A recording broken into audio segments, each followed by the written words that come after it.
يا راغبا في كل علم نافع. ينمو العلم ويتقدم بتقنياته ومجالاته، ومعه نطور أدواتنا في تقديم العلم الشرعي. أكاديمية زاد أكاديمية ينبوعها صاف ليروي غلة الظمآن. هذا كتاب الله روح قلوبنا، خير الدروس تعلم القرآن. بشرى لنا زاد أكاديمية للعلم كالأزهار في البستان.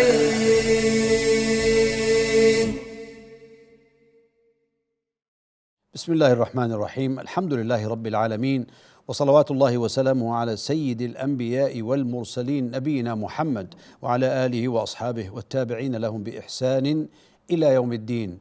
I start in the name of Allah, the Compassionate, the Merciful. All praise is due to Allah, the Almighty, and may the peace and blessings of Allah be upon His Prophet Muhammad, his family, his companions, and all of his followers until the day of judgment. I welcome you to this new episode of the series of Tafsir at Zad Academy. And today we are starting a new surah, Surah Al-Balad. And in this surah, Allah the Almighty says the following: أعوذ بالله من الشيطان الرجيم بسم الله الرحمن الرحيم لا أقسم بهذا البلد وأنت حل بهذا البلد ووالد وما ولد لقد خلقنا الإنسان في كبد أيحسب أن لن يقدر عليه أحد يقول أهلكت مالا لبدا أيحسب أن لم يره أحد ألم نجعل له عينين ولسانا وشفتين وهديناه النجدين. So I stop here because these are ayahs 1 to 10, and we will give the comments for these ayahs, and the translation for the meaning is the following. Allah Azza wa Jal says, I swear by this city, meaning Mecca, and you, O Muhammad, are a resident in this city, and by the Father and what he and that which was born of him. We have certainly created man into hardship. Does he think that never will anyone overcome him? He says, I have spent wealth in abundance. Does he think that no one has seen him? Have we not made for him 2 eyes and a tongue and 2 lips, and has shown him the 2 ways? وَهَدَيْنَاهُ النَّجْدَيْنِ. Now the meaning and interpretation of these verses is the following. All right. Allah Azza wa Jal says, لا أقسم بهذا البلد. And you remember that Allah Azza wa Jal swears by any of His creation subhanahu wa ta'ala. لا أقسم meaning I swear. I swear, because لا here does not mean the negation, but rather this is for emphasis, and that's the kind of oath here, for emphasis and to alert the listener to what comes after. The meaning is, I swear by the city, namely Mecca. I swear by it because it's an honor, it's a great place, it's an honorable place, and also because it got more honor by having the Prophet ﷺ being one of its own residents. An oath used to affirm something by mentioning something that is held in high esteem by the oath maker in particular. This statement is very important. It is not permissible for any believer to swear an oath by anything except by Allah Azza wa Jal.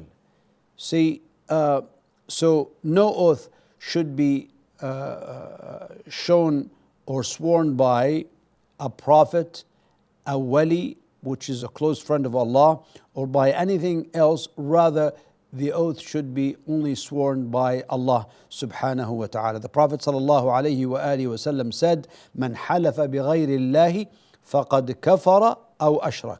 Whoever swears by anything other than Allah has disbelieved or has associated something with Allah, which is shirk. So that is important. When Allah says, لا أقسم بهذا البلد, He is swearing by the city which is Mecca.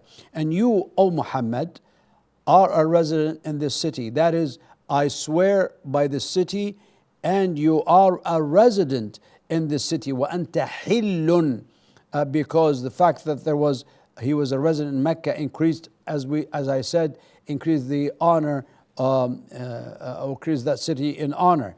The word hil is translated as resident. It may also mean free of restriction. Hil, not tied with anything. Thus, the verse may also be translated as, and you, or Muhammad, are free of restriction in this city. Meaning that, and according to interpretation, this verse is a promise from Allah Azza wa Jal to the Prophet Sallallahu Alaihi Wasallam that he would enter Mecca again with permission to fight in the city, and would be conquered by and liberated at his hand, subhanahu wa ta'ala, meaning liberated from shirk and polytheism, and the Kaaba will be free from idols and so on. And by the Father and that which was born of him. That is, I swear by every father and what is born of him. This includes humans and others, like animals or anything that is born of him, are both among the signs of Allah subhanahu wa ta'ala. We have certainly created man into hardship. لَقَدْ خَلَقْنَا الْإِنسَانَ فِي كَبَدٍ. This is what is attested. So when we swear by something, and this is what is attested by that oath or swearing, and what is meant is mankind in general. لَقَدْ خَلَقْنَا الْإِنسَانَ. Al-insan is mankind, the generic term of the human being or humankind. The word kabad is translated as hardship.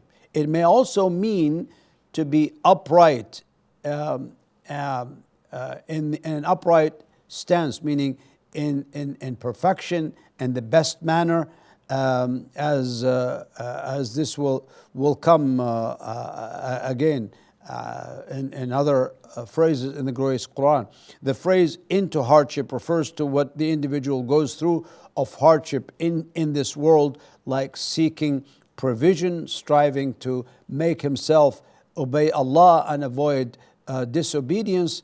And this phrase, fi kabad, is translated, as we said, as this, and may it be understood is in the best shape, as Allah says, لَقَدْ خَلَقْنَا الْإِنسَانَ فِي أَحْسَنِ تَقْوِيمٍ, in the best of shape and the best physique. Yet, despite that, man does not give thanks to Allah for this immense blessing. Shaykh ibn Uthaymeen, rahimahullah, who was a contemporary scholar, he said it is appropriate that the verse may include both meanings, meaning hardship in this life, where he will have hardships in looking for his provision, by also having hardship in committing himself to obedience to Allah and avoiding disobedience, but at the same time in the best shape and an upright stance. So it will have these two great meanings all together. Allah says then, does he think that never will anyone overcome him? أَيَحْسَبُ أَلَّن يَقْدِرَ عَلَيْهِ أَحَدٍ. Does he think that no one will ever overcome him? So he transgresses, he boasts about what he spends of wealth, and on his whims and desires, and thus he says, I have spent wealth in abundance.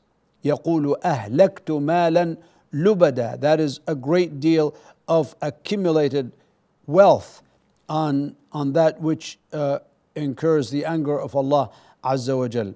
The word ahlaktu is translated I have spent, meaning squandering and spending money and whims and desires and sinful actions. That is how is ahlaktu malan lubada, which caused him to cause harm to himself and to others. Does he think that no one has seen him? أَيَحْسَبُ أَن لَّمْ يَرَهُ أَحَدٌ. Does he think that Allah is not seeing him, that Allah is not watching what he's doing? This is speaking of the disbeliever. In the case of the believer, he knows that Allah subhanahu wa ta'ala is watching him, is knowing him, is following what he's doing, and therefore Allah Azza wa Jal is guiding him to the truth and keeping him on the right way. Have we not made for him 2 eyes and a tongue and 2 lips? Now Allah reminds man of the blessings that he has bestowed upon him by saying these things. أَلَمْ نَجْعَلْ لَهُ عَيْنَيْن وَلِسَانًا وَشَفَتَيْن. So for beauty and seeing, speaking, and other necessary benefits. وَهَدَيْنَاهُ النَّجْدَيْنِ. Allah says subhanahu wa ta'ala concerning the blessings of the religion, هَدَيْنَاهُ النَّجْدَيْنِ, and have shown him the 2 ways, meaning the way of goodness and the way of evil, the way of truth and the way of falsehood, the way of guidance and the way of misguidance, as Allah subhanahu wa ta'ala says in Surah Al-Insan, إِنَّا هَدَيْنَاهُ السَّبِيلَ إِمَّا شَاكِرًا وَإِمَّا كَفُورًا. Indeed, we have shown him we have guided him to the way to be grateful or to be ungrateful. إِمَّا شَاكِرًا وَإِمَّا كَفُورًا. And also in the other ayah, Allah Azza wa Jalla says, وَنَفْسٍ وَمَا سَوَّاهَا فَأَلْهَمَهَا فُجُورَهَا وَتَقْوَاهَا. And by the soul, and he who proportioned it and inspired it with discernment of wickedness and its righteousness. So وَنَفْسٍ وَمَا سَوَّاهَا فَأَلْهَمَهَا فُجُورَهَا وَتَقْوَاهَا. Now what we can learn from this ayah is this: the eyes, the tongue, and the lips are among the great blessings of Allah Azza wa Jal to bestow on human beings, and they are connected to the heart. So whatever a person sees and talks, whatever he says is going to be held for him or against him. So that's if he disobeys Allah in what he says, then it will be a sin and it will be accounted against him. And if he does it rightly, it will be for him and he will be rewarded for it. And the same thing with the tongue. So these are the 2 lips. Of course, the eyes is connected to the heart, as I said, and whatever he sees, again, will be the same thing. So whatever he says or sees, again, it will be either for him or against him, depending on what he sees, whether this is being halal or haram, permitted or not permitted. And then secondly, man forgets the reality of his situation and is deceived by what his Creator has given him of strength and ability. Sometimes he sees that he is able to do certain things, that he will not be held accountable, and therefore he goes on into transgression, abusing people, robbing and plundering and doing all the evil things. Obviously, this is a description of man whose heart is devoid of faith. So that is very important to remember from these ayahs. And this brings us to the end of our episode for today. Until I see you in the coming episode, I leave you with Allah's care and protection. Wassalamu alaikum wa rahmatullahi wa barakatuh. يا راغبا في كل علم نافع. ينمو العلم ويتقدم بتقنياته ومجالاته، ومعه نطور أدواتنا في تقديم العلم الشرعي. أكاديمية زاد زاد أكاديمية ينبوعها صاف ليروي غلة الظمآن.